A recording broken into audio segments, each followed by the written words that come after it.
We've been on this for some weeks now. And our text is the New Testament commandment that Jesus gave us in John 13. And we're talking about what love does. What love does. John 13 and 34, Jesus said, "A new commandment I give to you, that you love one another as I have loved you." Now, you might say, well, how's that a new commandment? Because in the Old Testament, He told them to love your neighbor as yourself. That's not what He said. He said, you love one another. Now, one another refers to your fellow Christian, your brother, your sister in the Lord. And you do it not just as yourself, you love them the way Christ loves you. That requires the new birth and the love of God being shed abroad in your heart by the Holy Spirit. Said out loud, I have this love inside me. I can and I do love others as Jesus loves me. Now, if we're not doing it, we're disobedient to the New Testament commandment. Don't argue with what He said. Don't say, well, I don't know that I can. Well, that's Jesus. Well, we all fall short. Excuses are not the way to go on this. You want to go with faith. If He says do it, you're supposed to say, yes, sir. Right? And if you tell me to do it, then I know you're not unjust. If you tell me to do it, you know whether I could do it or not. So just you telling me to do it. If you couldn't do it before He told you to do it, after He told you, you could. Because His Word is empowerment, right? And enablement. Do you believe that, saints? So He goes on to say, by this, by you and I loving each other the way He has and does love us, all men will know that we are His disciples. Not by our quoting scriptures, not by our denominational doctrine statements, not by our baptismal formulas, not by speaking in tongues. Are you listening, saints? By this. This is how people outside the kingdom will know we're the real deal. We are a real child of God. Because nobody can love this way except children of God. Like we've already gone over it. How are you going to love like Jesus loves? You got to be born again and have this love in your heart to love with. Now, with that in mind, over in the 14th chapter, well, let's see. Go to 15 for now, and then we'll back up. 15 and 9, Jesus said, as the Father has loved me, so have I loved you. Continue ye in my love. Can you see the progression? He loved us as the Father loved Him. Now, we're going to love others the way He loved us. Right? And if they'll receive that love, even if they don't know Him, and get born again, what can happen then? They can love somebody else the way we loved them, the way Jesus loved us, the way the Father loved Jesus. Come on, can you see that? This love is from the highest place in the universe. This love is from the Father Himself.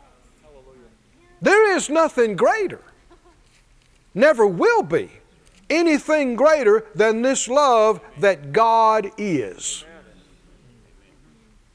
All the power that has created everything has come out of God, who is love. And as great as faith is, as great as hope is, love's the greatest. In fact, these others work by it. And we've been into this for some time now. We've talked about this love that God is, that's shed abroad in the hearts of believers by the Holy Spirit, is not the ooey gooey Valentine card. Come on, are you listening to me? People that equate, well, I love apple pie and I love my car and I love pizza.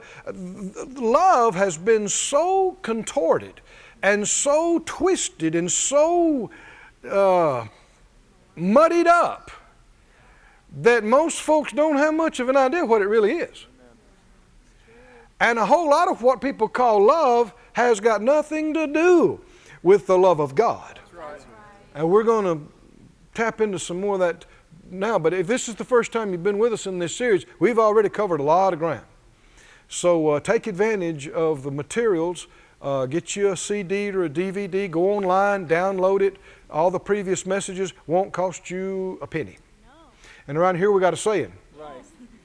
No charge means no excuse for not knowing it, not having it, not getting it. You can't say you couldn't afford it. Well, he goes on to say, as the Father has loved me, so have I loved you. Continue ye in my love. If you keep my commandments, you shall abide in my love, even as I've kept my Father's commandments and abide in his love. Now, if you love him, you will do what he tells you to do. If you don't do what he tells you to do, then you love something else more than you love him. I know folks don't like to hear it. Nobody's flesh likes to hear it, but this is a fact. And we need to look at it. We need to be reminded of it continuously.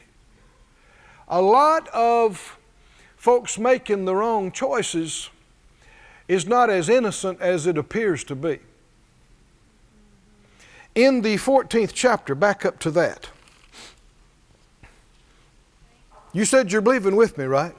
For utterance. You want to know the truth? What if the truth slaps you a couple of times first? Because if you'll receive it and do it, what will the truth do for you? It will make you free. It will make you free. In John 14, verse 21, Jesus said, he that has my commandments and keeps them, he it is that loves me. If you do what I say, the one who does what I say, that's the one who loves me. Do you believe that? It's red letters. He that loves me shall be loved of my Father. You know, when it comes to the Father, you cannot ignore Jesus. The Bible says if you don't have the Son, you don't have the Father either. You can't reject the one the Father sent and be okay with the Father. Y'all with me, saints? He that loves me shall be loved of my Father, and I will love him and will manifest myself to him. Well, if he manifests himself to you, love is manifested to you. Hallelujah. He is love. Keep going. Judas said to him, not Judas Iscariot, a different Judas, Lord, how is it that you will manifest yourself to us and not to the world? Did you know God is not only a God who reveals himself, he's also a God who hides himself. Isaiah says that. Other scriptures talk about this. You remember that Jesus said on more than one occasion that to these it is given and revealed, to these it's not given. Well, that's obvious. You look around the world, there's all kind of people, they don't even believe there is a God. And as far as they're concerned, there's no evidence of it, no proof of it. And then you got folks like us We think God's all there is. And that's right.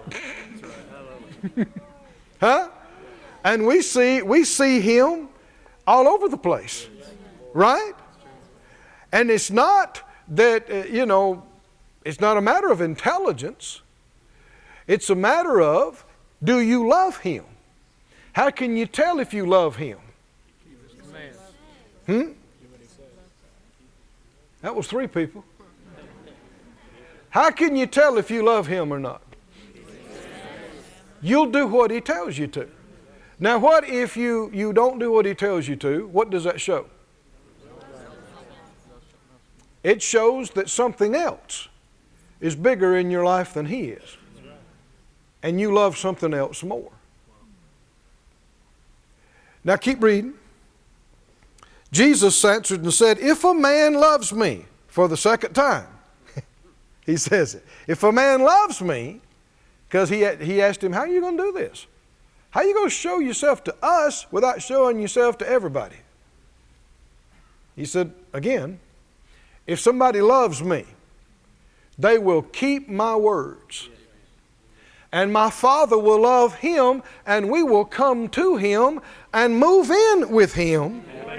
Oh, glory to God. And show ourselves to him. Right? He just got through saying, manifest yourself to him. Glory to God. Make our abode with him. Now who's going to get that? Not everybody. The one that loves him. And how do we know who those are? Folks don't like to add that part. They like to say, well, I love the Lord with all my heart. All my soul, I love him more than anything. I know I hadn't got around to doing what he told me to do, but I love him. Well, no, you're kidding yourself. You love something else more, because if you loved him more, you wouldn't be putting it off. You'd have done it. You, me, any of us. Selah. Think about that. Verse 24, in case it wasn't plain enough. He that loves me not does what? Keeps not my sayings. And the word you hear is not mine, but the Father's which sent me. Now, the thing I want us to get into this evening, and you said you're believing with me, is what do you love more? In talking about what love does, we see numerous scriptures that use the comparative. What do you love more? What do you love most? And these decisions are determining what kind of life we have and our reward in the life to come. It's not as complicated as people want to make it out to be sometimes, as the enemy is always trying to make it out to be. It's not about being able to quote all the scriptures and give all the Hebrew and Greek definitions, and it's not about crossing every T and dotting every I. Do you love him? That's what it's about. He's always looking at the heart, isn't he? He's looking at the heart. And our choices in life are revealing if we love him or if we love something else more. And how many have a desire, at least, to love him more? Then as we get into this, we've already prayed, let's believe God that he opens this up to us. In Matthew 10, go there please. Matthew 10.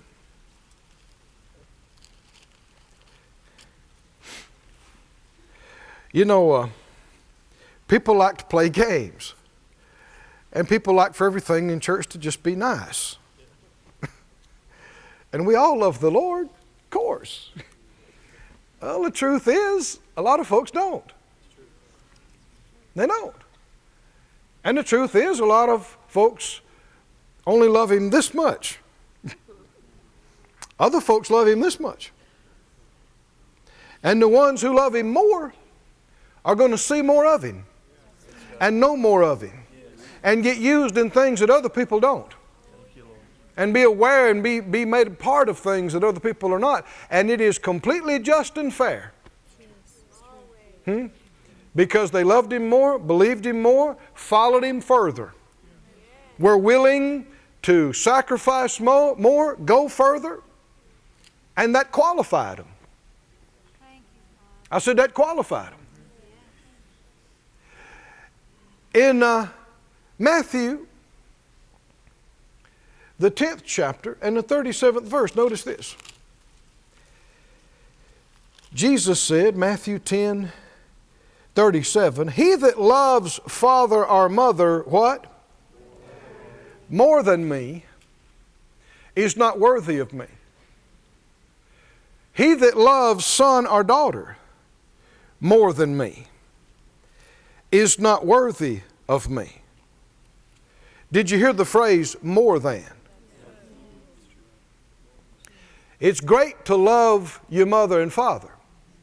It's great to love your kids, your sons and daughters, your grandkids and great-grandkids. It's just wonderful. But it must be very clear that you love Him more. Are y'all with me, saints? The truth is, people are choosing their family above Him right and left. You'll see, I've had Christians get in my face and go, well, my family is first. I said, well, God is not. There's only one number one spot. And if your family is first, then what are you teaching your kids? You're teaching them not to put God first, but to put themselves and their kids first. Yeah. And they'll perpetuate your terrible mistake. You got to demonstrate in front of them times where you put God ahead of them. Right. Y'all listening, saints? Yes. Not just by talk, but by action. They need to see. Now you need to be there for them. But there needs to be times and situations where they see mama and daddy put God ahead of them and ahead of each other. They need to see it. For elsewise they're not trained right. Y'all with me, saints? Who do you love more? Jesus said, he that loves his father or mother more than me is not worthy of me. He's not worthy of me. It shows that the heart's not right. What the person treasures. What we treasure shows what kind of person we are. What we value shows our heart. Where our treasure is, that's where our heart is. How many believe God should have the undisputed first place above all? And that everybody around you should know. Don't make me pick between Him and you. Because I won't even have to pray about it. Come on, are y'all with me?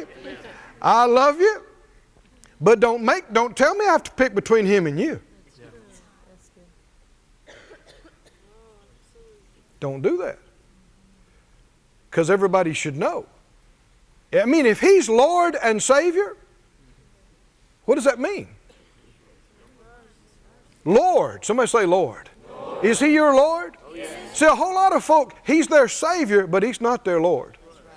They're counting on Him for salvation and missing hell, but He does not run their life. They run their life.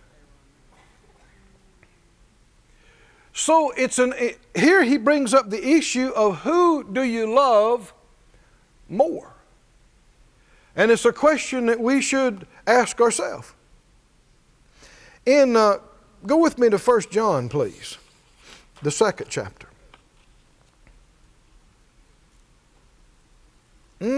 Stop by Luke on the way. Excuse me. It's on the way.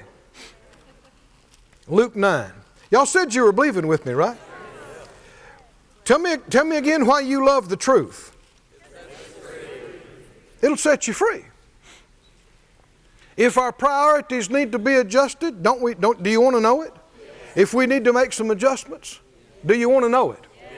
Yeah, we don't want to live with blinders on, and presuming a bunch of stuff, and it not be that way, and having problems and not realizing why, having the door open to the enemy and not realizing why. In Luke, did you stop by there? Luke and the 7th chapter. What did I say? Well, let's try 7.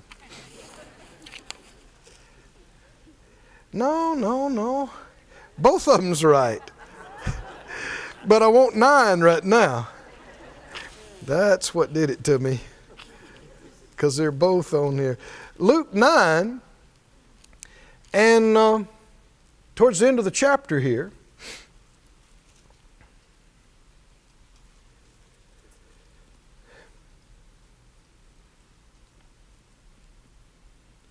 Luke 9 and 59.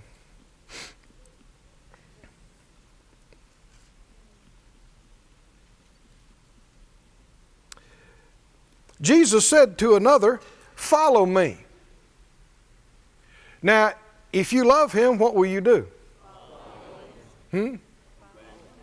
Start trying to see if you can. Start trying to see how that's going to affect the kids and my tenure at my place of work and my retirement and Mama and them, and come on, are y'all listening? Yes. When you go into that mode, what is being revealed? Your priorities and what you love most. If we love Him most, there's no discussion. We just begin to tell everybody we're about to follow Him.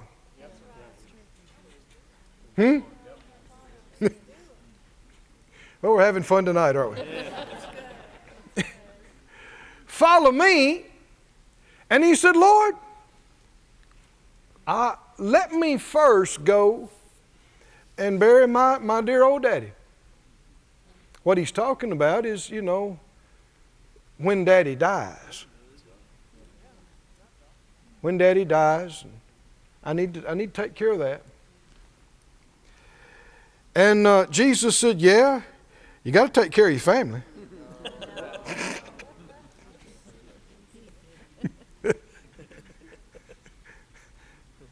I understand that. You just call me when you get everything worked out, and we'll hold your spot open. But see, that's how a lot of people believe. But it's not Bible. What did Jesus say? He said there's plenty of dead folks that are not aware of the kingdom of God and don't care. There'll be plenty of folks who'll take care of that. You need to come do what I told you. Right now. Come and preach the kingdom of God. And another one said, I will follow you. But I got to go tell everybody bye at my house. But I'll do it. I'll do it. It's going to cost me everything, I know, but I'll do it.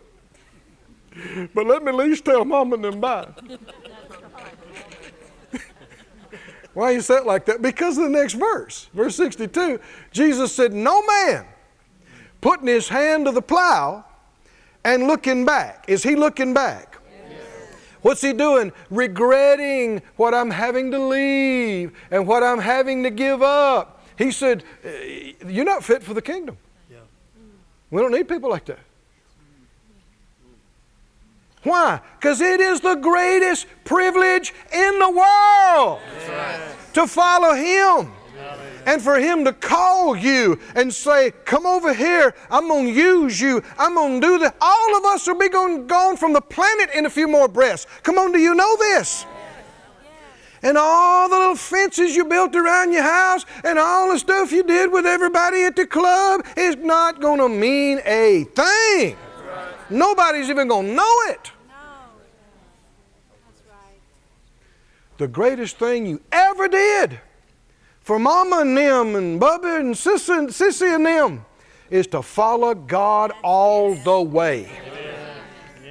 In the beginning, it may look like you grow further apart and you're going one way and they're going the other way, and you are. But in time to come, you'll be in a position to help them with your faith. Come on, and with your resources. Do you believe it? I've seen it over and over again. I had several people. When Phyllis and I first left to go into the ministry, we left home and we left everything and everybody, and some folks thought we were nuts and wondered about us. And other folks tried to talk me out of it. Preachers that I loved and respected. One of them came to me and pled with me. He said, "Now Keith, you feel like you need to be taught?" I said, "Yes, sir." He said, "Well, isn't the Holy Ghost the teacher?" I said, "Yes, sir, He is." He said, "Well, why can't He teach you at home? Why you got to leave everybody? Why you got to go states away?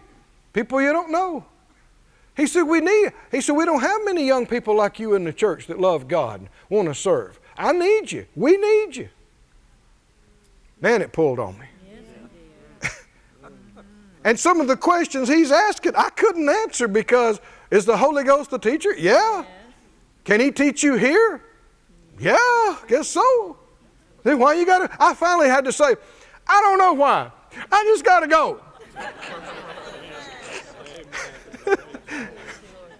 And some of the same people that pulled on me, 20 years later, everybody say 20 years. 20 years. And I say it wasn't fun in some of them early years. But 20 years later, some of the same people patted me on the back and said, "Boy, you did the right thing." Yes. I started to say, if I'd listened to you, I wouldn't have. But I didn't.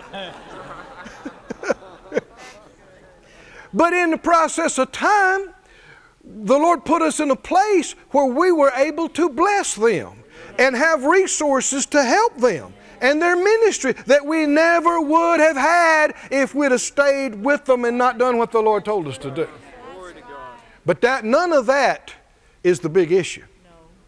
Come on, somebody tell me what the big issue is. Who do you love the most? Right? How can you tell who you love the most? You do what they say. According to Jesus. Right? He said, "No man having put his hand to the plow and looking back, remorse, regret. I left everything. I left home. Mama's pot roast. I left.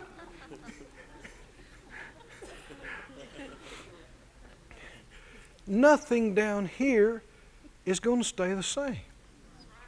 Come on, are you listening? You cannot be stuck in a time and space and life with a group of people. All those people are going to go.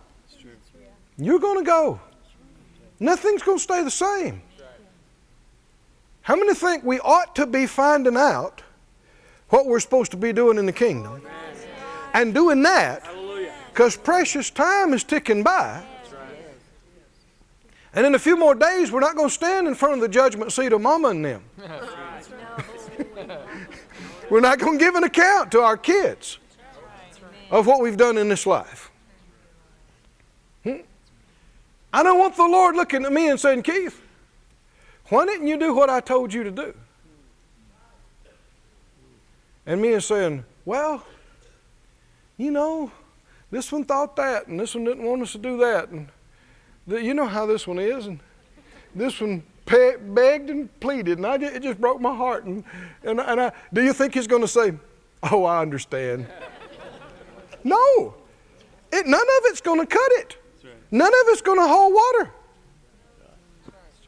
There is no acceptable excuse. Aren't you glad it's not over? You still breathing? Come on, breathe another breath. Still breathing? Got some time? Let's get this thing right before it's too late, saints. And don't be led by people. Don't be led by times. Don't be led by flesh. Come on, are you listening? Because you can caught up in doing stuff, just following your flesh, following your hurts, following the wrong drives, and look up, and 30 years has passed that you'll never get back. Come on, are you with me, saints? And what you just proved is you loved that more than you did the Lord, because you left church, you left God, and you did that. No need to say, well, I love you. No, you proved what you loved. You picked what you loved. I want you to think about this. Judas Iscariot was with Jesus closer than this for years. Heard him preach, ate with him, traveled with him, ministered with him, saw miracles. And in the end, he loved money more than he did Jesus. Even after being around him and hearing him and seeing him. That's just a fact. He loved money. I know the first several years of my ministry, I believed that the biggest problem with mankind was ignorance, darkness. That if people would just hear the gospel and meet Jesus, that'd be it. And it is a big problem, but it is not remotely the whole problem. Because there are people all over the planet seeing something of Him and finding out something about Him and still choosing something else. And that is determining who is wheat and who is chaff. Come on, are you listening? Who is kept and who is not. We've got an opportunity, a little brief moment down here on this planet, to show that we are worthy of being in His family, being a part of His eternal kingdom. And it's not who's got the biggest head full of knowledge, it's who loves Him. I said it's who loves Him. Who really, genuinely, when nobody else is watching, come on, are you listening? Not based on what they think they're going to get out of it. Who really loves Him? How can you tell who that is? They do what He says. If He says go, they go. If He says stay, they stay. If He says give, they give. Pray, they pray. Love, they love. Right? Obey, they obey. Quit it, then they quit it. Start it, then they start it. Are you, friend, His to command? Not just because you're scared of Him, because you love Him, because you want to please Him. Come on, are you? Say it out loud, at least by faith. Lord, I am yours. Lord, I am yours. I love you. I love you. More than anybody. More than anybody. Or anything. Or anything. Including myself. Including myself. You're number one. You're number one. Above all. Above all. I love you most. I love you most. And by your grace, By your grace, I'll prove it. I'll prove it. What does that mean? You'll prove it. Whatever He says to me, that's what we do. Because we love Him. There in that, in John, in that 14th chapter, the Lord's answering our prayer about utterance. You believe it? I can tell. 14th chapter of John.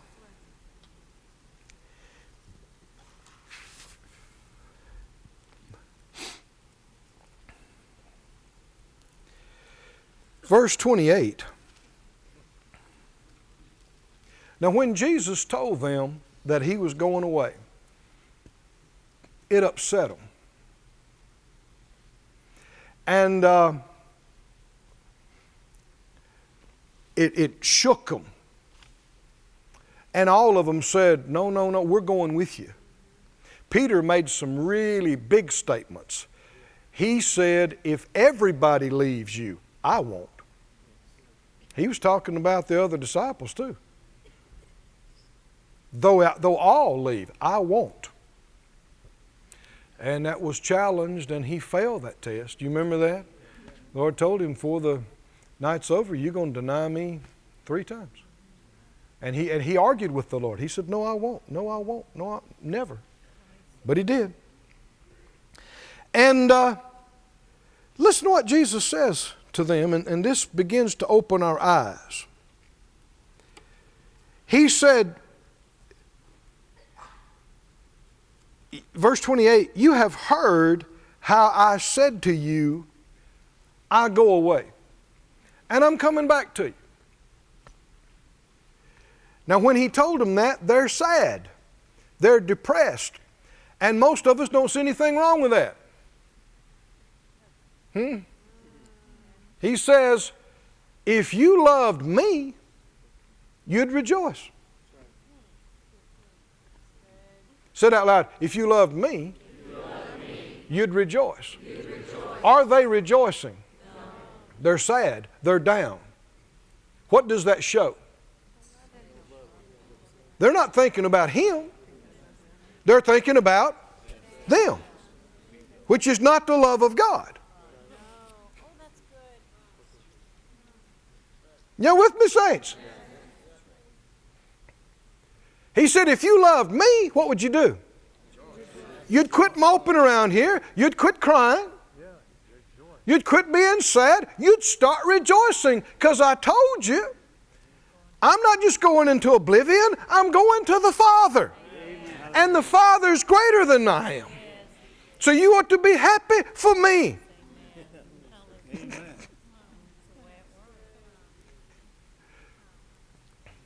I know when my father in the faith, Kenneth Hagin Sr., went home to be with the Lord, a lot of folks were really distraught, and you know, I couldn't mourn. I couldn't grieve. You know, I figure 5 or 6 decades of service ought to do it. How long you got to serve? I'm thinking about him. He's done his tour of duty.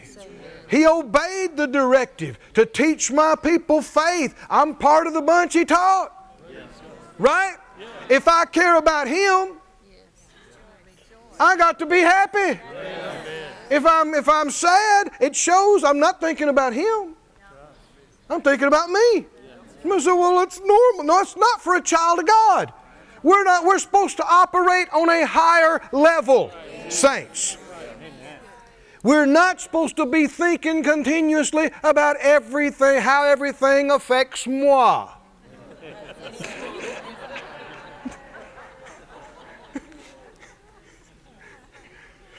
I'll just be so lonely.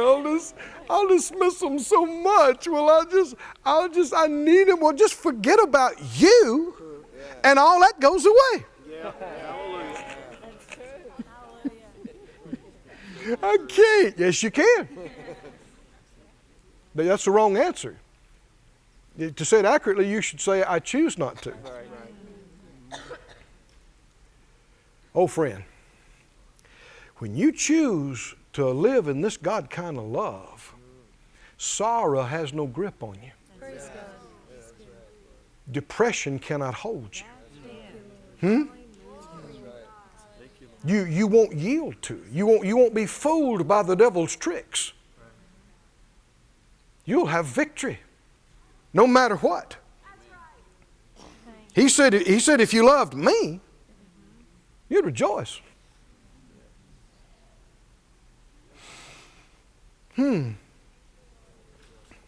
Hallelujah. Go to 1 John.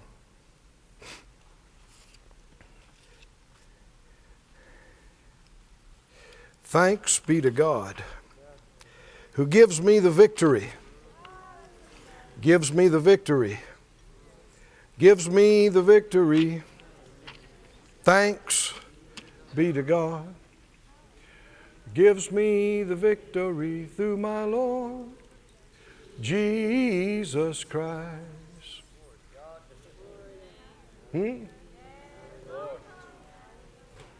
Glory to God. Thank you, Lord. 1 John 2. You got time for this evening? Help me out now. If you get through before I do, I'll need to quit. It's the truth.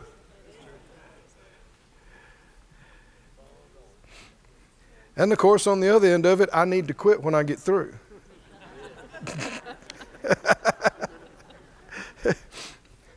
1 John 2, verse 15, what does it say? Love not the world, neither the things that are in the world. If any man love the world, what? The love of the Father is not in him. See, loving the world replaces loving the Father. And it's a real thing. Many have loved the world after having seen something of God and known something of God, they still were drawn by the allure of that lifestyle, and they loved it more, and they left Him. This has happened many, many, many, many times. And it's deception. Read the next verse. For all that's in the world, the lust of the flesh, the lust of the eyes, the pride of the life, it's not of the Father. Loving that is not loving Him. It's of the world. Verse 17, and the world's doing what?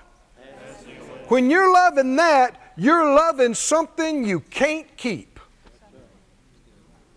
You're loving something that may not last, will not last. It is soon and very soon gone and over. And you're going to be broken and a shell and heartbroken because what you love is going to have failed you and gone away and left you. The world's passing away, and all the stuff that people desire and long for is going away. But he that does the will of God. Now, why does he say it like that when he's talking about love? Because who is it that loves him? The one that does the one that does His will is the one that loves Him, and that one's going to live in His love, and God's going to move in with them and manifest Himself to them, and that's going to go on forever. You'll never be heartbroken because you lost Him, because He's not going to leave you.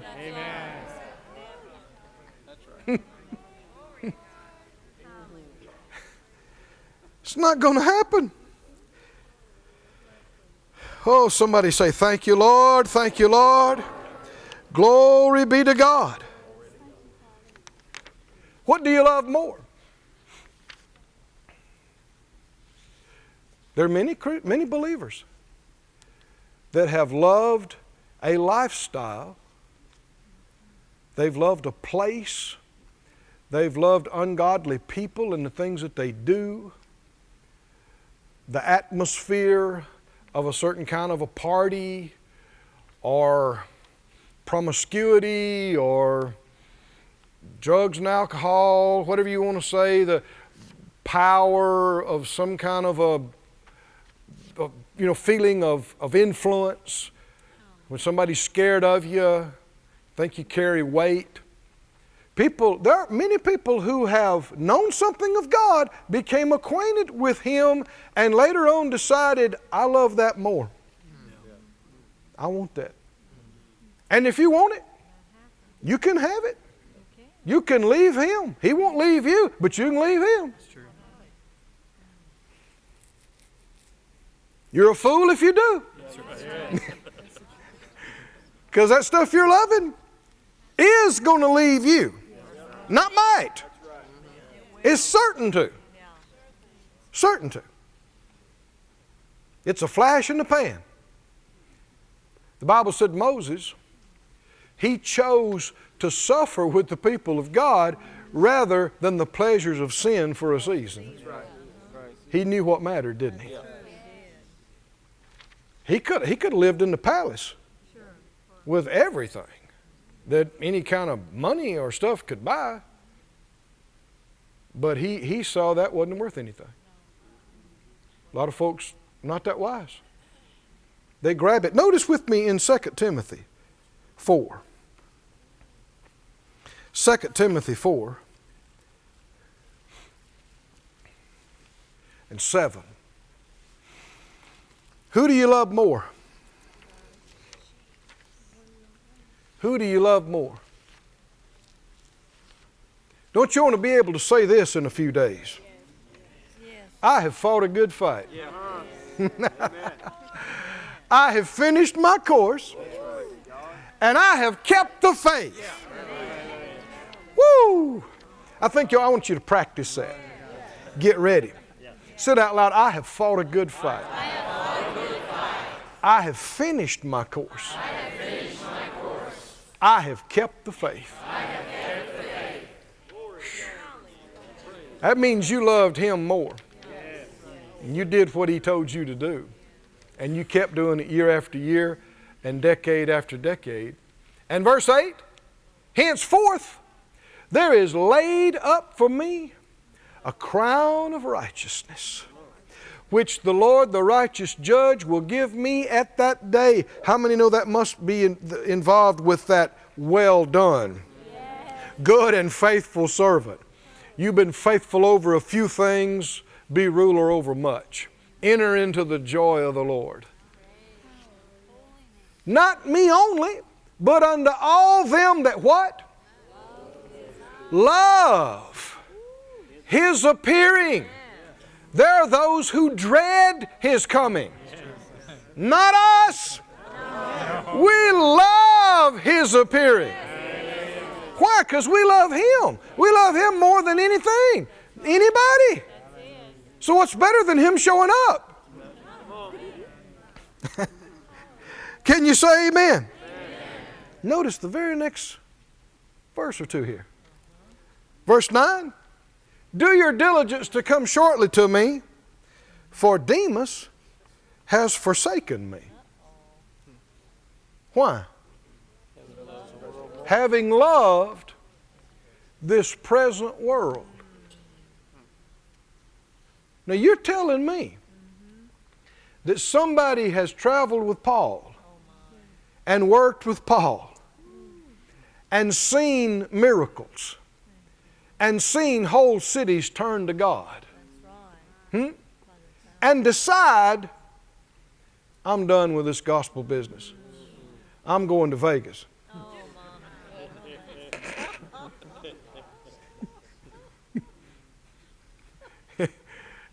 I'm not slandering Vegas. They named themselves Sin City.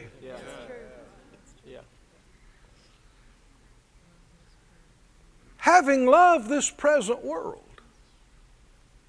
But people were with Jesus. What do you think's happening nowadays?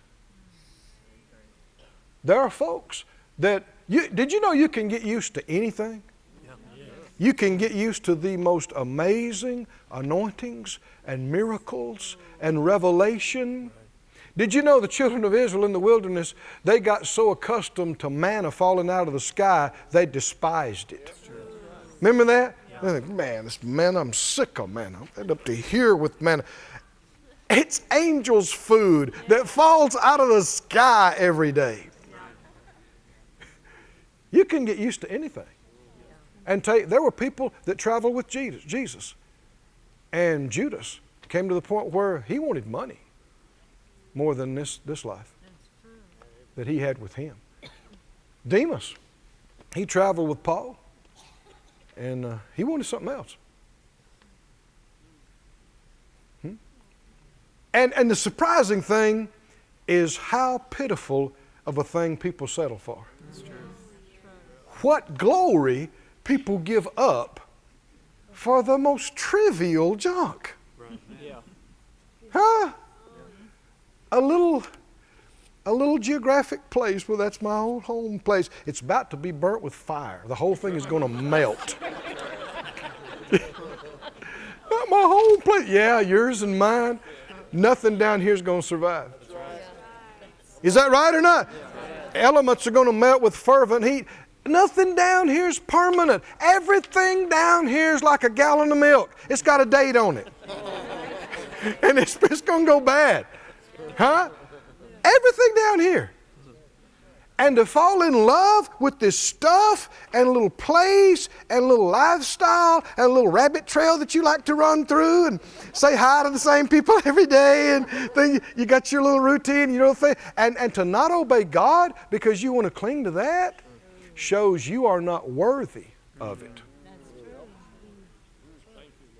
Because if you were, you would know what an honor it was that He asked you to do it and asked you to be a part of it, and you'd say, leave that, no problem. Hallelujah. When you want me gone. Yes. Phyllis and I have done this repeatedly now. Over and over again.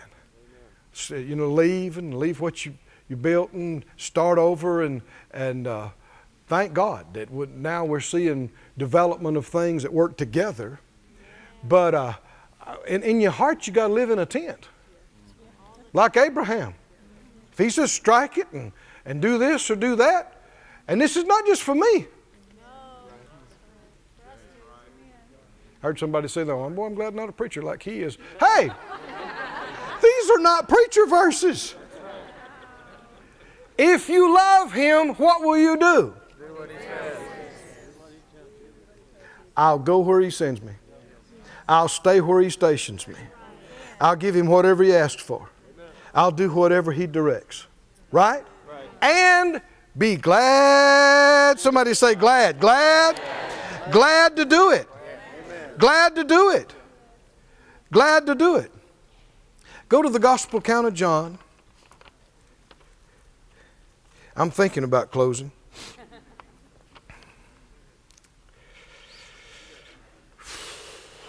But we love Him more than a sandwich and the news, right? So, am I right on that? Or I thought I was right on it.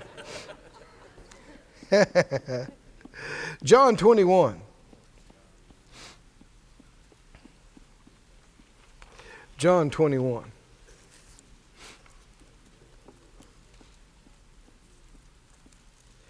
Who do you love most? I've seen people absolutely miss the plan of God over a house. Wouldn't leave their house. Over a place, over a geographic area where they grew up or where they'd lived for 20 or 40 years. I've seen people miss the plan of God over it. I've seen people miss the plan of God over not being sure if they could see their grandbabies as much as they wanted to. I've seen it. Absolutely miss the plan of God. I've seen people miss the plan of God because they wouldn't leave their financial security, their tenure, or, well, I'm too close to retirement, or I'm too this, or I'm too that. And, friend, there's a lot more going on in retirement. If God don't sustain you, you won't need any retirement.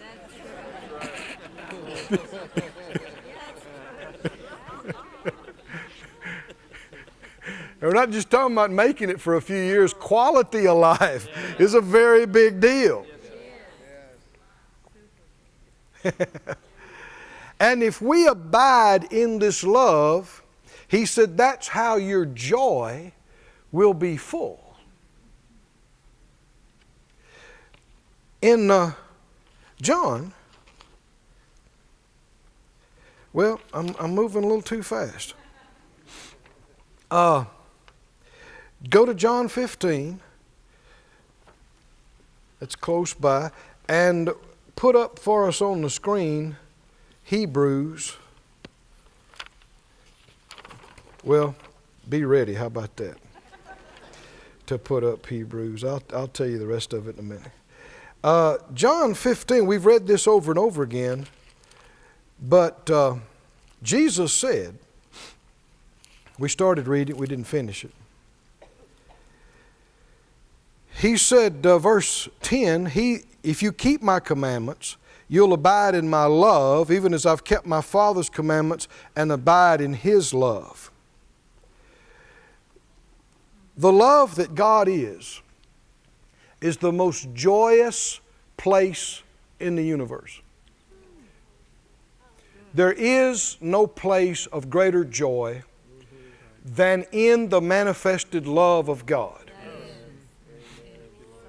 I'm talking about God loving you, manifesting His love for you to you. When you know that He's pleased with you because you did what He told you to do, and He said, the ones that love me, they'll do that, and I will come to them. And I'll manifest myself to them. When He does, I'm telling you, the sky is bluer and the grass is greener, and you see and hear things through a different filter. And this is not just my idea. Notice what Jesus said. You'll abide in His love. Verse 11. These things I've spoken unto you. Why? That my joy might remain in you and that your joy might be full. If you love something more than Him to the point that you won't do what He tells you to do, you will never be happy with it.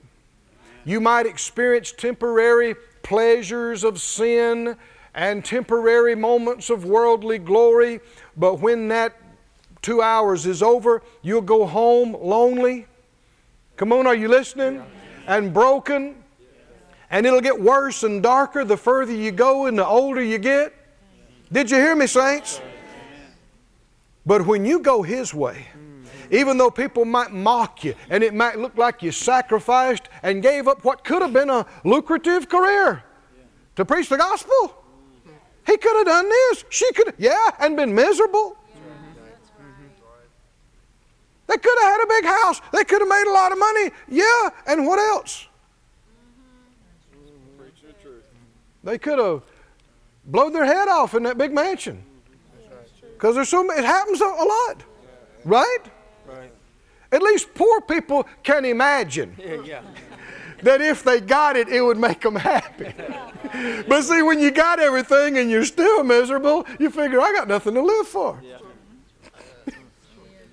Oh, but when you do what He told you to do, because you love Him, and He's with you when you get up, He's with you when you lay down, His presence is with you, and as you're walking out His plan, He's revealing to you that He's pleased with you, and He loves you. It causes a joy to come up in you and over you that you can't find in a bottle or in a pill. Do you believe it? You can't get with a new car or a big house. It's a joy. Hallelujah. Unspeakable and full of glory. It's a joy. It's a taste of heaven is what it is. My joy. Well, is Jesus in heaven? Yeah, and He's here by His Spirit. But He said, my joy is going to be in you. His joy. And your joy might be full. Somebody say, glory to God.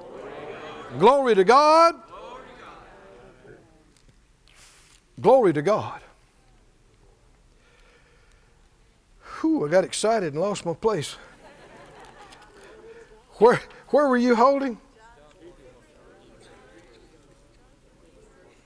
Huh?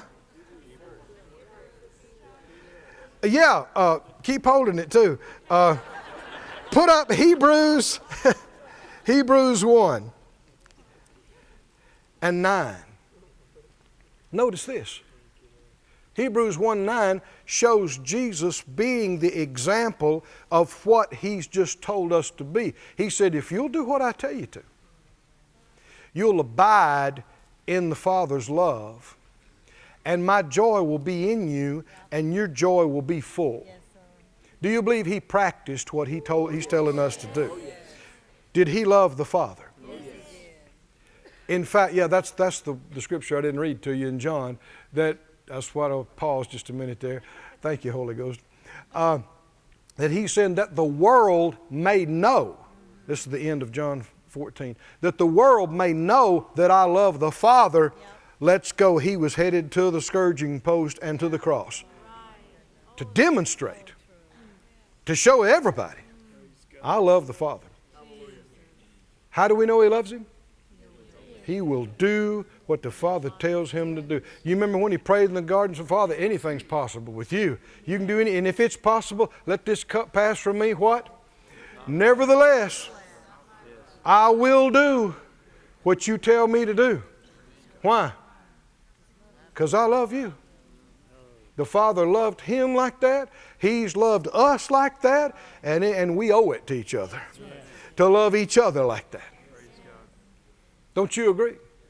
And he said, you, talking about Jesus, you've loved, what did he love? Righteousness? Well, that's God and his right ways of doing things. And you've hated iniquity. And as a result, what? So the devil will try to tell you that if you love God with all of your heart and you don't do what he tells you not to do, then your sinning days are over and your fun is over. And you may be a holy, sanctified, committed Christian, but you'll be a grouchy, old, no fun, no party person. Nothing could be further from the truth. He was anointed with the oil of gladness above all his companions, everybody that was around him. That's why kids loved him, because he was a continuous party. He was joy. Joy on sandals. He was. When he came in, it's bad that religion has portrayed this picture. A lot of the pictures and the statues you see, this long, gaunt, drawn face and sorrow and pain. He did experience in our place at the cross, not for his whole life. And how many know he's not on the cross tonight? And he's not in the tomb tonight. And he's not sad. And he's not down. He took it all. He paid the price. He has joy. Hallelujah. And he gave us this joy to those that love him enough to follow him fully, that our joy might be full. None of this looking back long and just because I don't love that more than I love this. I got both hands on the plow. Let's do this thing. Let's go all the way. There's nothing better. Right? John 21 now. John 21. Jesus has been raised from the dead in this chapter, and he's shown himself to his disciples.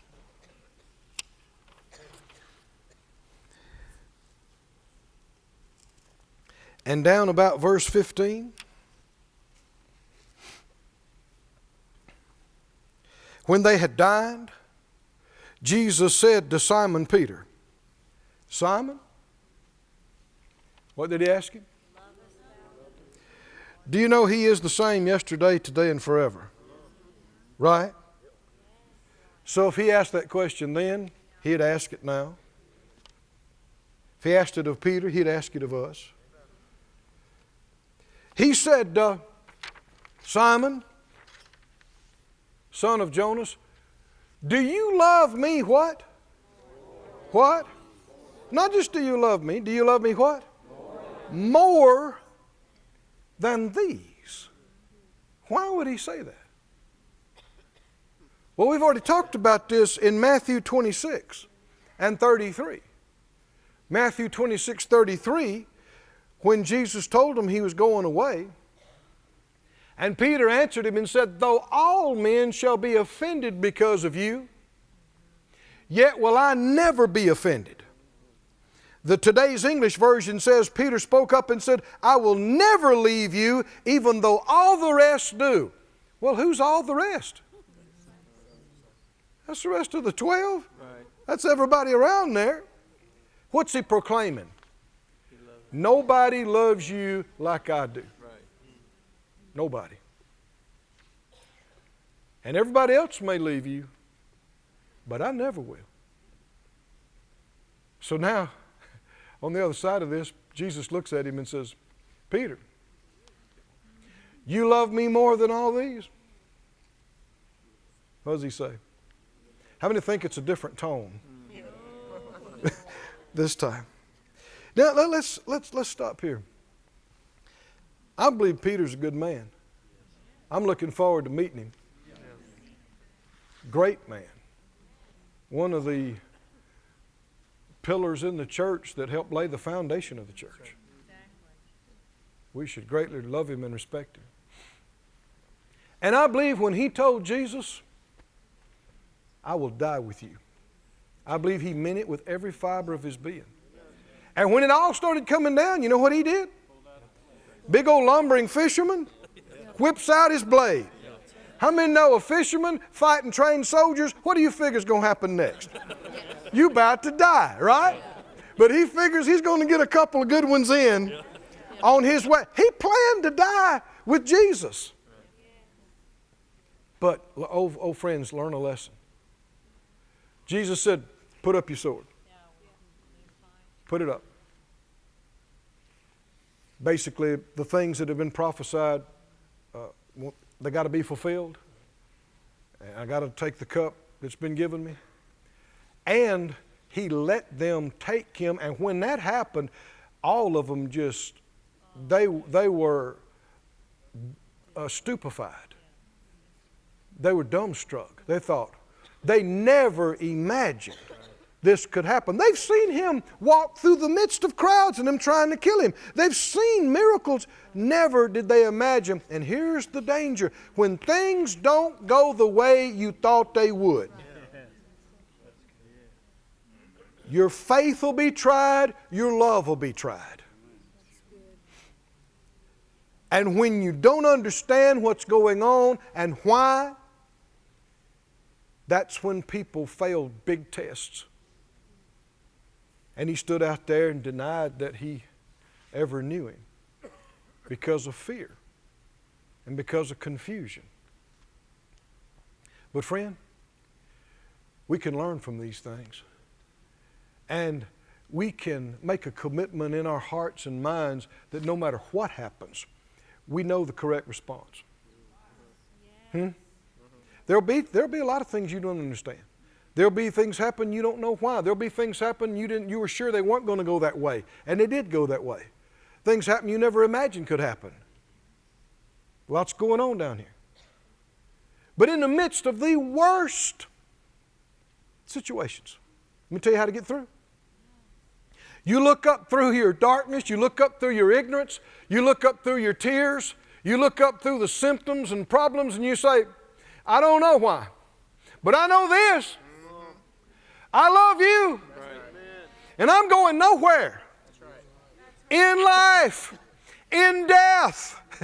I love you, I believe in you, and I'm trusting in you, and I will do whatever you say. Oh, friend, a man or woman like that will triumph, will be graced, will be helped, will come out. What the devil will try to do is lie to you and say, if God was real, if God cared about you, look what happened. Where is he now? You prayed. You did this. Where is he now? He don't care about you or this wouldn't happen. It's not just about technicalities. It's about getting you to doubt his love for you. And if you do, the only thing you prove is your lack of love for him.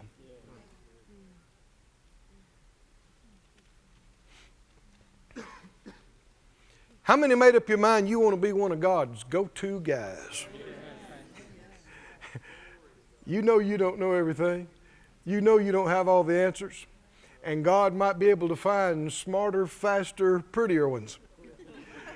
But He's not going to find anybody that loves Him anymore. Come on, are y'all listening or not? And the eyes of the Lord are searching to and fro throughout the whole earth. What's He looking for? Not the smartest ones. Huh? Somebody whose heart is perfect. That means wholehearted, complete toward Him. You love Him with all your heart, all your soul, all your mind, all your strength. Not because somebody told you to. It's your choice. And what did He say here? Peter, do you love me more than these? Peter said, Lord, you know. You know I love you. So what did Jesus say? Here's your chance to prove it. Man, this is good news. I said, this is good news. Remember, Peter has denied the Lord. He's cried out there and his heart's broke. And you might think, well, boy, he's done with you. You got no place in this anymore. You're the one who said you didn't even know Him. Jesus looks at him and says, Peter, do you love me more than all these? He said, Lord, I used to think I knew. I'm going to say you know. You know exactly if I do and if I don't, and how far I do, and how far I don't. Thank God for the mercy and kindness of Jesus. He says, here's you an opportunity, bud, to demonstrate it. He knew his heart. He knew what he meant to do and failed to do.